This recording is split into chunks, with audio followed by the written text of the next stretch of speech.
Dear students, अब देखिए आपको नया टॉपिक जो है उसके लिए मैं आपको एक जगह पहले ले चलता हूँ। जो नया टॉपिक का नाम है वो है इलेक्ट्रोकार्डियोग्राफ एंड इलेक्ट्रोकार्डियोग्राम। ये दो नाम मैं ले रहा हूं, आपको पहचानना है कौन किसके लिए है।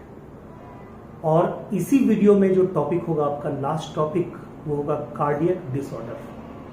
क्या होगा? Cardiac disorder.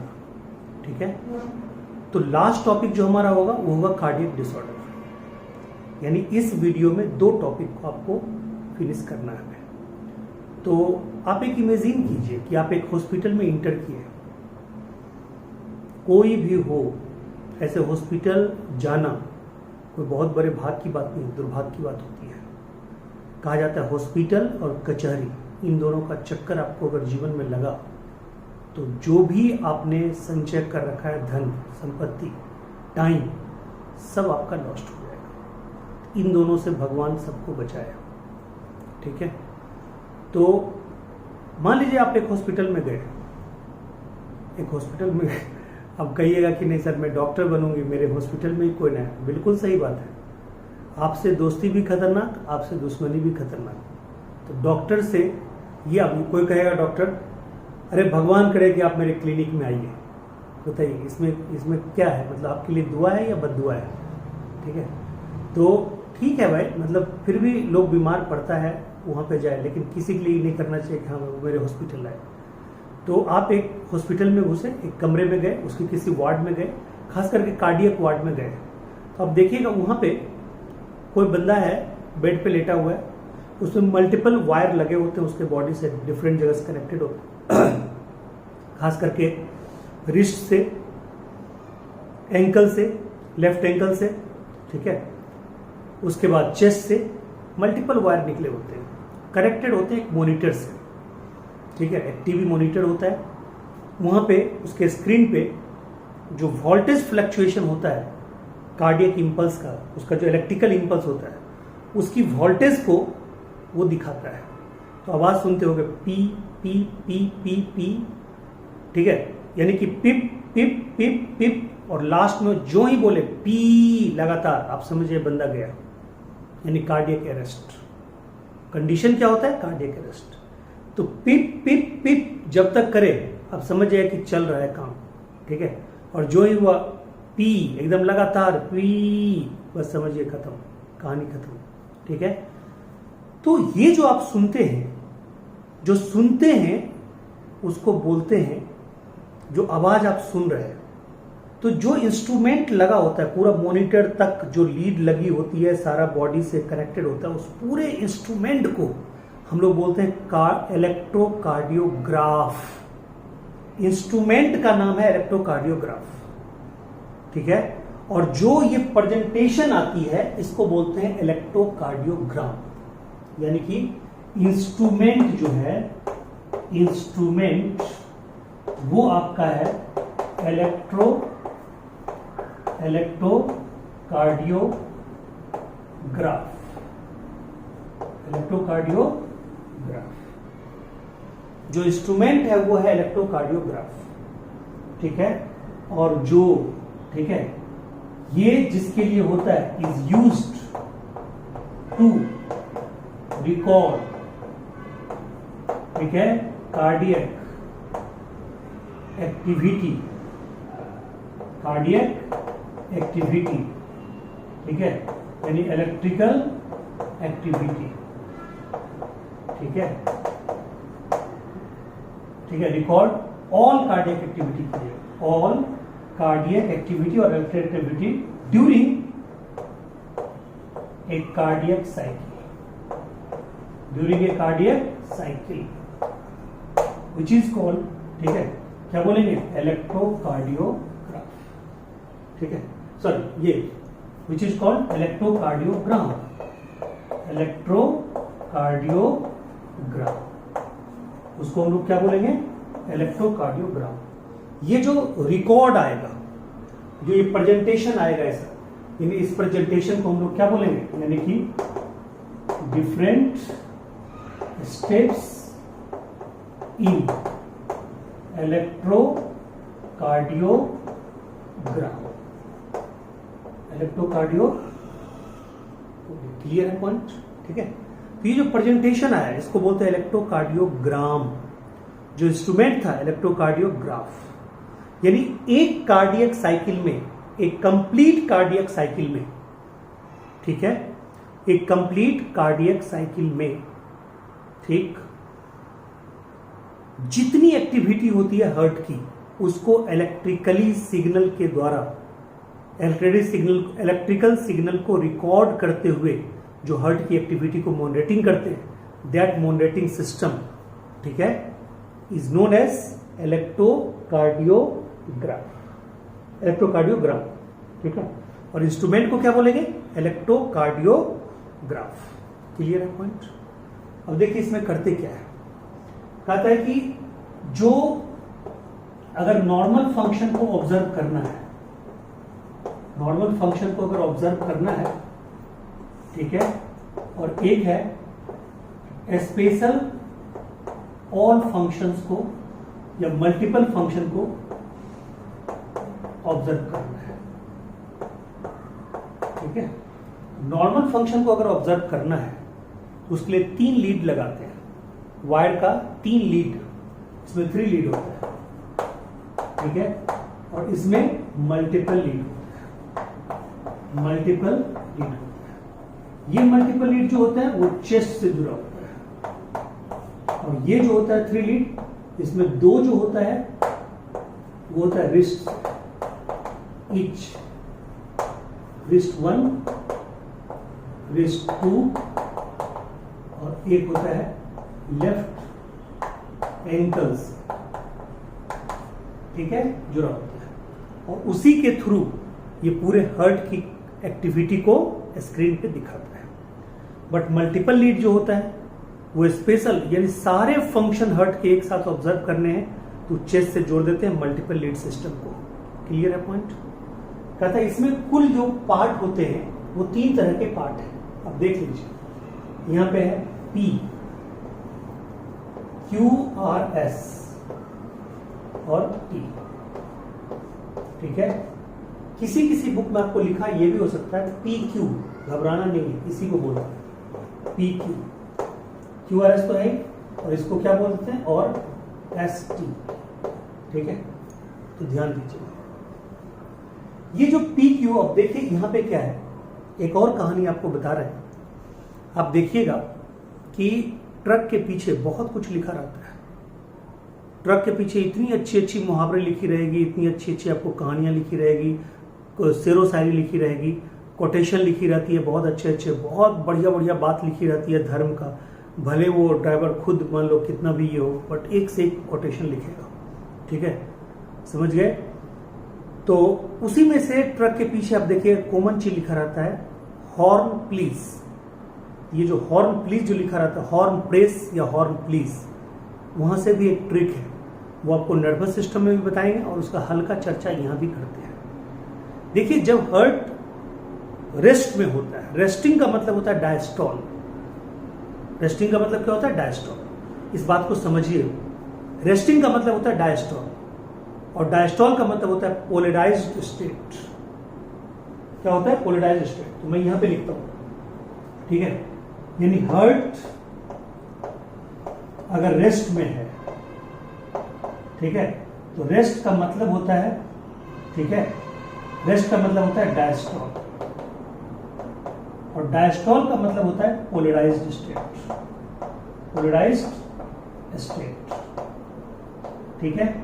तो बताइए हार्ट अगर एक्शन में आएगा तो, एक्शन में आएगा तो उसको क्या बोलेंगे, यह है डायस्टॉल, उसको क्या बोलेंगे, सिस्टोल, उल्टा डायस्टॉल का उल्टा सिस्टोल, और पोलराइज्ड का उल्टा डीपोलराइज्ड, डीपोलराइज्ड, ठीक है, क्लियर। यानी कि हार्ट जब रेस्ट में है तो उसको क्या बोलते हैं, डायस्टॉल, यानी फैला हुआ है, उसको क्या बोलते हैं, पोलराइज्ड स्टेट। और हार्ट जब एक्शन में आता है उसको क्या बोलते हैं, सिस्टोल या डीपोलराइज्ड स्टेट। हॉर्न प्लीज कैसे है ट्रिक, वो मैं आपको बता रहा हूं, मैं बता ही देता हूं। हॉर्न प्रेस, ठीक है। ये न्यूरॉन के लिए यूज होता है और कार्डियक इंपल्स के लिए भी यूज होता है, ठीक है। यानी कि बाहर जो एसए नोड साइनोऑर्बिकुलर नोड है, उसके बाहर के कैविटी में अगर सोडियम ज्यादा हो, Na+, ठीक है, R रेस्टिंग, ठीक है, O आउटर, ठीक है, H हायर, P से पोलराइज्ड, ठीक है। यानी कि ये आपको कार्डियक मतलब यानी कि जो मिनरल यानी जो एलिमेंट से रिलेटेड जो एक्टिविटी है वो मैं बता रहा हूं कि साइनोऑर्बिकुलर, मान लीजिए साइनोऑर्बिकुलर कैविटी है, सपोज ये हमारा साइनोऑर्बिकुलर कैविटी है। यहां पे अगर प्लस चार्ज ज्यादा है, Na+ ज्यादा है, अगर बाहर Na+ ज्यादा है, इसका मतलब वो रेस्ट में है, इसका मतलब वो पोलराइज्ड स्टेट में है। उसके उस पोटेंशियल को बोलते हैं resting potential. In resting potential कहने का मतलब पोलराइज्ड स्टेट। हर्ट के केस में डायस्टॉल, और जब उल्टा कर दीजिए, हर्ट के केस में जब कांटेक्ट करेगा तो क्या बोलेंगे? सिस्टॉल। यानी तब क्या बोलेंगे? एक्शन। तब क्या बोलेंगे? डीपोलराइज्ड। बस अब देखिए तुरंत आपका खत्म हो जाएगा। ये देखिए कहता है पी का मतलब, पी और पी क्यू का मतलब, ठीक है, auricular systole, auricular systole, auricular systole. Clear है पॉइंट? ऑरिकुलर सिस्टोल कहता है QRS का मतलब ventricular systole, ventricular systole, ventricular systole, ठीक है। अब बताइए ये ऑरिकुलर सिस्टोल है, ये वेंट्रिकुलर सिस्टोल है, इसका एक एक नाम और क्या बोलिएगा? Auricular depolarisation. क्योंकि हमने सिस्टोल को क्या बोला था? डायस्टोल क्या था? डायस्टोल था पोलराइज्ड स्टेट, तो सिस्टोल क्या हो जाएगा? डीपोलराइज्ड। ठीक है, तो बताइए इसका दूसरा नाम क्या होगा? PQ बराबर ऑरिकुलर सिस्टोल, या इसको क्या बोलिएगा? ऑरिकुलर, ऑरिकुलर, ठीक है, क्या? Depolarisation, depolarisation, auricular depolarisation. Clear? इसको क्या बोलेंगे? Auricular depolarisation. क्लियर? ठीक है, तो बताइए इसको क्या बोलिएगा? QRS को, इसको क्या बोलिएगा? वेंट्रिकुलर डीपोलराइजेशन, या इसको क्या बोलिएगा? मैं मिटा के लिख देता हूं, वेंट्रिकुलर सिस्टोल और वेंट्रिकुलर डीपोलराइजेशन, डीपोलराइजेशन। अब इसको ऐसे करके घेर दीजिए, डीपोलराइजेशन। क्लियर है पॉइंट? ठीक है, और इसको भी बीच से रैप कर दीजिए, और आ ही गया तो ठीक है। ये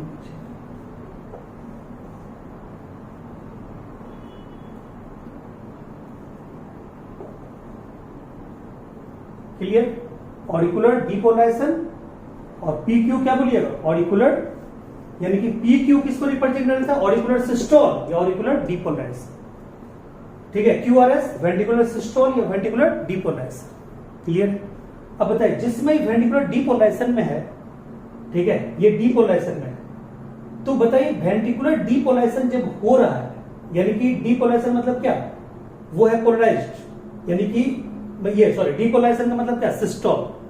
तो ये जिस समय सिस्टोल में था, ये क्या था? डायस्टोल में। ठीक है, अब ये जब सिस्टोल में है तो ये तो डायस्टोल में अपने आप आ गया। यानी जिस समय ये हो रहा है वेंट्रिकुलर डीपोलराइजेशन का मतलब क्या? Ventricular systole. ये सिस्टोल में है तो इसका मतलब ये अपने आप डायस्टोल। अब बताइए अब किसका आना सिर्फ बाकी है? वेंट्रिकुलर डायस्टोल का आना बाकी है। यानी वेंट्रिकुलर डायस्टोल को अगर पोलराइजेशन के टर्म में बोलेंगे तो वेंट्रिकुलर पोलराइजेशन मत बोलिए, रीपोलराइजेशन बोलिए, क्योंकि फिर से वो नॉर्मल होने जा रहा है, फिर से वो फैलने जा रहा है, तो उसको क्या बोलेंगे? Ventricular repolarisation. तो वो होता है ST या सिर्फ T। ठीक है, तो बताइए ये जो T है, ठीक है, ये मैं मिटा दूं, ये आपने लिख लिया हो, ये आप जरूर लिख लीजिएगा, ये मैं मिटा रहा हूं, ठीक है, यहाँ ज्यादा हो गया, ये मैं मिटा रहा हूं, इसको आप लिख लीजिएगा जरूर, ये जरूर लिख लीजिएगा लीड वाला, ठीक है। तो देखिए यहाँ यानी कि अब क्या है एस टी या, ठीक है, एस टी बोलिए या टी बोलिए, ये क्या होगा वेंट्रिकुलर, बोलिए रीपोलराइजेशन, रीपोलराइजेशन, वेंट्रिकुलर रीपोलराइजेशन। अब आपको समझ में आ गया ये क्या है, वेंट्रिकुलर रीपोलराइजेशन, ठीक है। तो बताइए पी या पी क्यू, क्या बोलिएगा, ऑरिकुलर सिस्टोल और ऑरिकुलर डीपोलराइजेशन, ठीक है। Q R S ventricular systole या वेंट्रिकुलर डीपोलराइजेशन, क्लियर है पॉइंट। अब उसके बाद कहता है डीपोलराइजेशन, उसके बाद वेंट्रिकुलर सिस्टोल या वेंट्रिकुलर डीपोलराइजेशन, और वेंट्रिकुलर सिस्टोल जिसमें हुआ उसमें ऑरिकुलर डायस्टोल हो चुका, इसलिए वो तो बात ही नहीं कीजिएगा, ठीक है। और अब एस टी या टी क्या बोलिएगा, ठीक है, उसको बोलिएगा वेंट्रिकुलर रीपोलराइजेशन, क्लियर है। अब देखिए ईसीजी में वो बातें जो एनसीईआरटी में नहीं है, ठीक है, अलग। ये अगर पी क्यू, मान लीजिए ये पी क्यू है, पी क्यू या सिर्फ पी, ये अगर एबनॉर्मल हो गया, ये अगर ढंग से काम नहीं किया, ठीक है, चलिए मैं इसको भी मिटा दूं, यहां पे लिखना भी पड़ेगा, तो ये मैं मिटाता हूं, आप जरूर पूरा नोट कर लीजिएगा।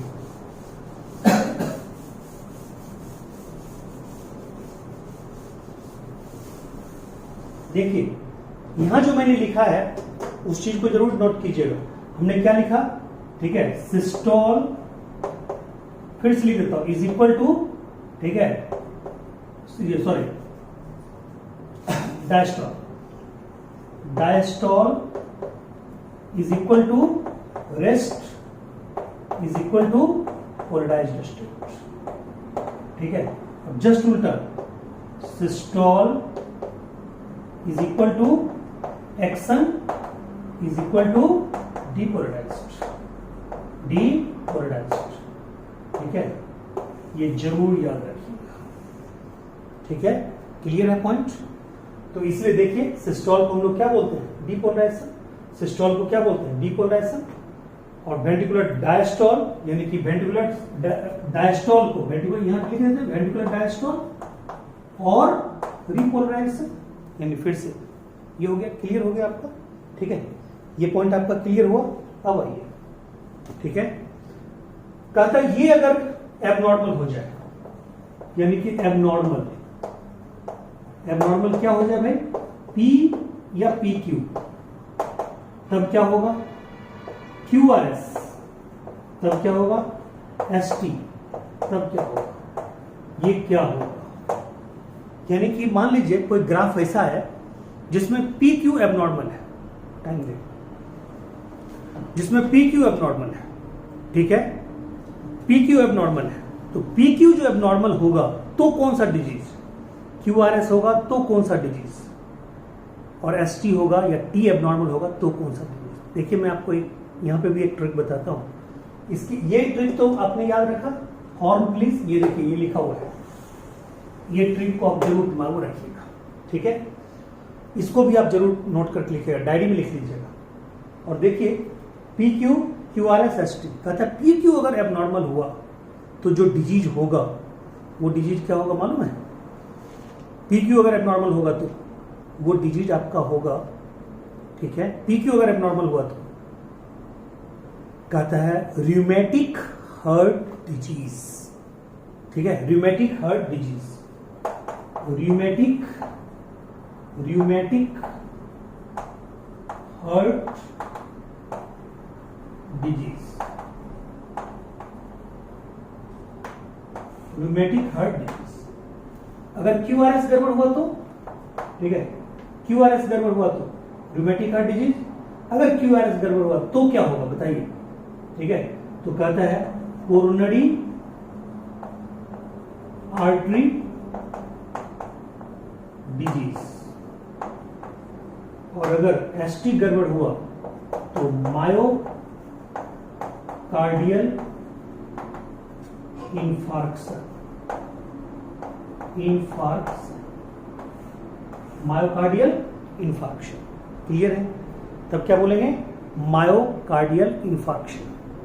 क्लियर है पॉइंट? ठीक है। तो अब मैं बताऊं ये रिमेटिक हार्ट डिजीज क्या होता है, कोरोनरी हार्ट आर्टरी डिजीज क्या होता है, और मायोकार्डियल इंफार्क्शन क्या होता है, ये आप अगले वीडियो में देखेंगे। ठीक है। ये अगला वीडियो ही पूरा का पूरा है, वो है कार्डियक डिसऑर्डर पे। ठीक है, कार्डियक डिसऑर्डर पे। तो मैंने इस वीडियो को आपको सेपरेट कर दिया है। पहले मैंने स्टार्टिंग में बोला था कि इस वीडियो में दोनों चीज आ जाएगा, लेकिन नहीं, डिटेल बताने के चक्कर में, ठीक है, इस वीडियो में आपको सिर्फ कार्डियक एक्टिविटी ही आया, सॉरी ईसीजी ही आया। ठीक है। तो कार्डियक डिसऑर्डर जो है उसको मैं बिल्कुल अलग कर रहा हूं, उसमें अभी आपको मैं 9 डिजीज बताऊंगा। Rheumatic heart disease, coronary artery disease, coronary artery disease में 2 बताऊंगा, एथेरोस्क्लेरोसिस, आर्टेरियोस्क्लेरोसिस, फिर मायोकार्डियल इंफार्क्शन बताऊंगा, मायोकार्डियल इस्चेमिया बताऊंगा, एंजाइना पेक्टोरिस बताऊंगा, कार्डियक अरेस्ट बताऊंगा, ठीक है, ब्रेन स्ट्रोक बताऊंगा, ये सारा कुछ बताऊंगा। ठीक है, कार्डियक फेल्योर बताऊंगा, हार्ट अटैक बताऊंगा। तो ये अभी उसमें आएगा। हाइपरटेंशन और ब्लड प्रेशर तो है ही, ये पूरा का पूरा उसमें आएगा। और ये जो पूरा का पूरा है आपका रिकॉर्ड में आप रखिएगा, यानी कि ये मतलब इस तीनों डिजीज, यानी कि अच्छा इसमें एक ट्रिक है, आपने सुना होगा कि इंडिया में बहुत सारे कंपनी आए थे, नेटवर्क कंपनी, उसमें एमवे था और एक आया था आरसीएम। तो एमवे अभी भी चल रहा है, आरसीएम को सस्पेंड कर दिया बहुत सारे राज्यों में सरकार ने, आरसीएम। ठीक है, बहुत सारे हैं कंपनी। तो ये जो आरसीएम है, ये ट्रिक याद रखिएगा, आरसीएम, ये आरसीएम याद रखिएगा। ठीक है, समझ गए? आरसीएम। या हमारे एक बगल के पड़ोसी थे रामचंद्र महतो जी, उनका नाम याद रखिएगा, रामचंद्र महतो। ठीक है, आरसीएम सीक्वेंस याद रखिएगा। पीक्यू गड़बड़ होगा तो आर नामक बीमारी, क्यूआरएस गड़बड़ होगा तो सी नामक बीमारी, और एसटी गड़बड़ होगा तो एम नामक बीमारी। क्लियर? तो चलिए अगले वीडियो में मिलते हैं, वेट कीजिए लास्ट वीडियो का।